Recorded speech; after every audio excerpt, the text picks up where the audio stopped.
in nature. I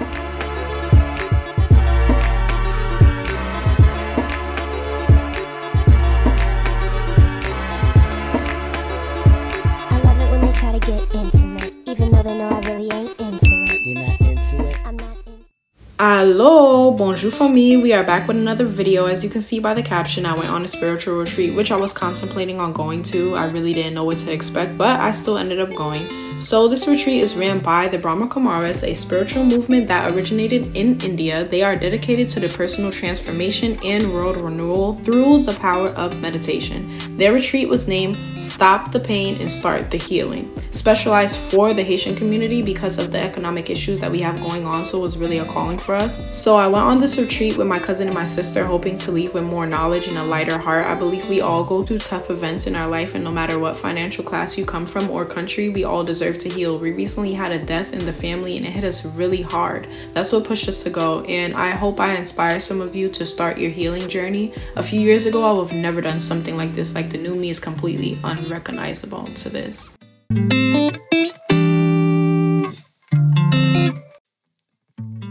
So we're finally here. It's called Peace Village in upstate New York. It was about a 2.5 hour drive from Queens. And fun fact about the Brahma Kumaris, they have centers globally. Look at my little friend when I took a walk, guys. So cute. They have so many frogs.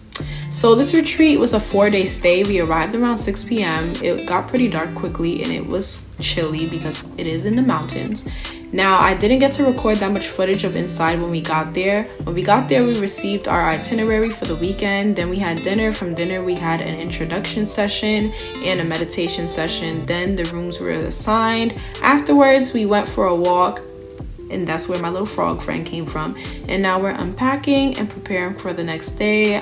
This video, I'm just showing off what inside looked like in the rooms. And now it's time for bed.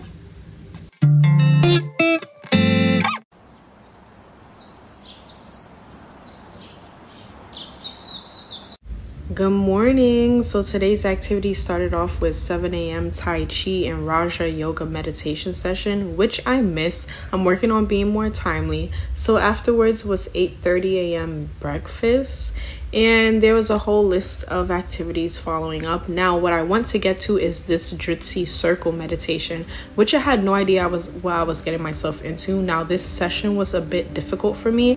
The exercise was basically to look at the person in front of you and look past the eyes into the soul and being open and communicating through eye contact and energy. I had a hard time, and basically we were split into two groups, ones and twos. One sat in the inner circle and two sat in the outer circle, as you can see. So we're facing each other and we constantly switch partners. I had my cousin and my sister as a partner, and I could not hold eye contact with them along with two other partners. I couldn't do it. As you can see throughout the video, I was struggling to keep eye contact. I'm looking up, I'm looking down, I'm not looking straight, I'm looking all over the place. I just was uncomfortable, but it's only because of my vulnerability issues.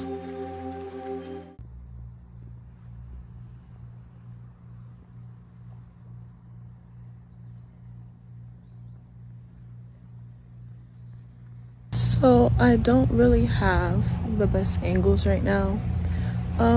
This is just some of it. I'm by the lake right now, and honestly, it has been very peaceful. I really do like it. Let me show you guys. It's very peaceful, a lot of wildlife.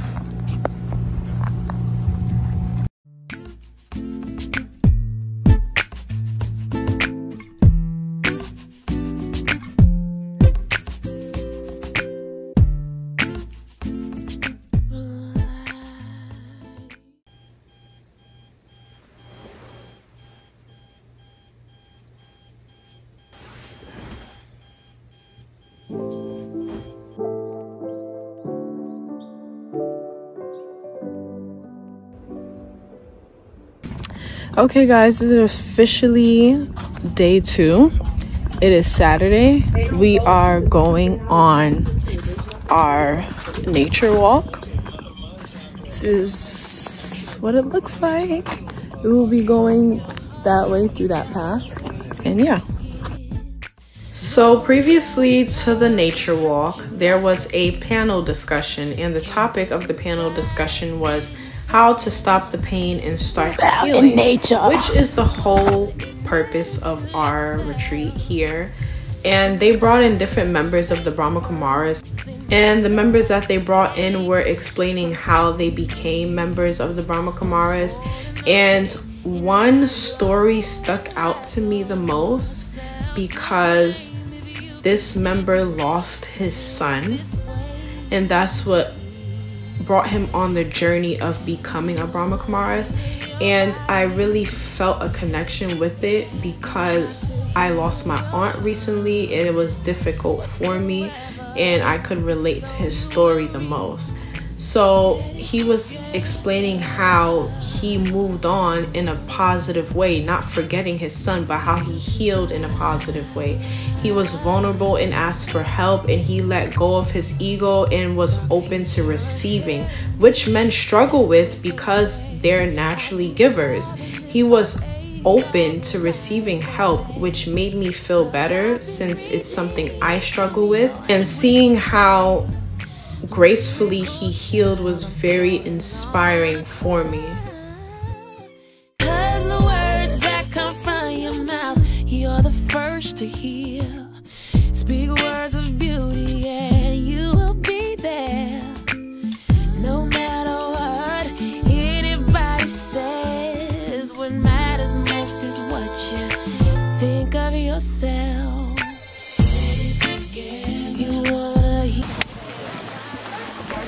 So far, things have been amazing. Yes. I'm loving this. Yes. Let's see outdoors.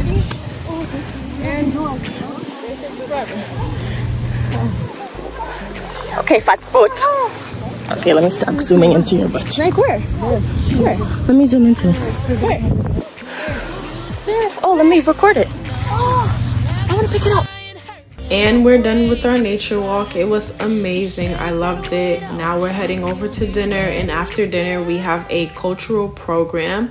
Me and my group decided to do a Haitian song that was basically dedicated to what's going on in our country right now. I feel like it was very relatable to what's happening, and I think that was the whole point of it. Not sure, but we still enjoyed ourselves.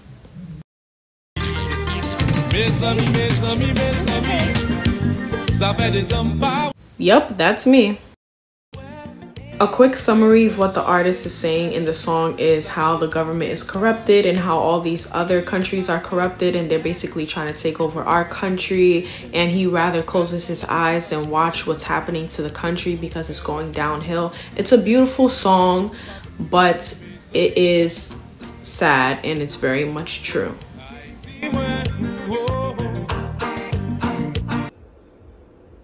And here it is, our last day.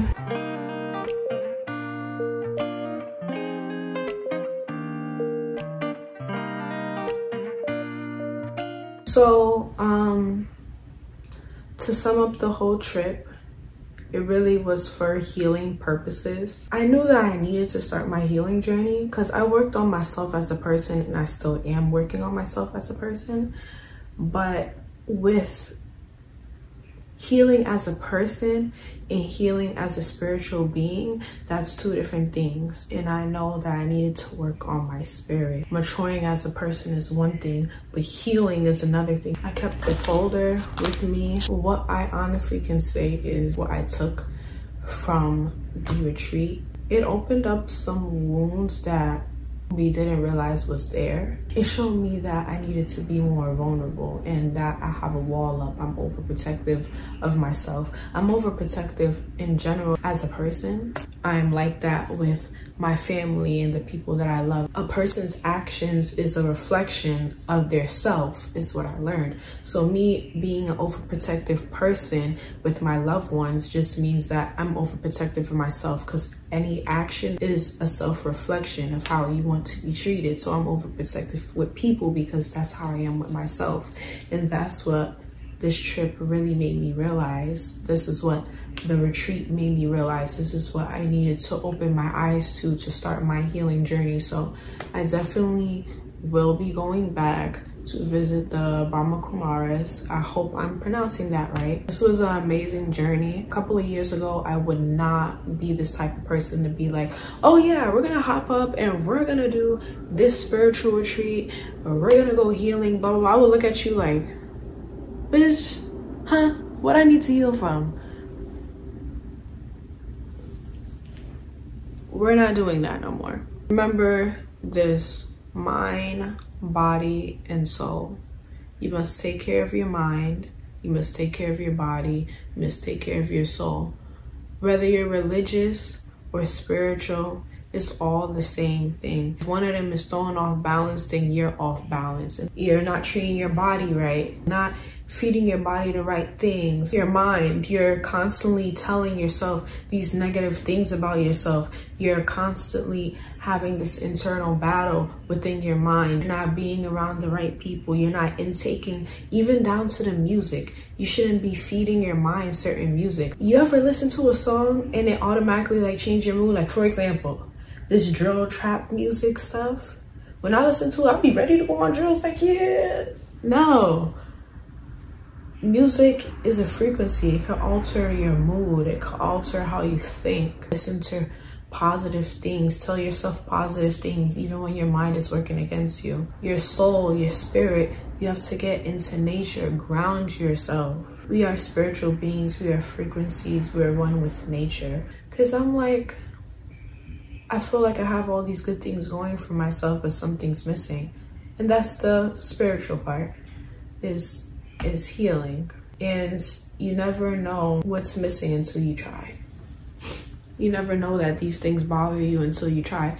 And it really makes you think about it and see how it affects your everyday life. And the vulnerability part can play into dating with me. With friendships, it takes me a while to open up. That's what I took from this trip. And me being open with you guys, hopefully somebody that's watching this, I can influence them to do the same. You wanna heal your body.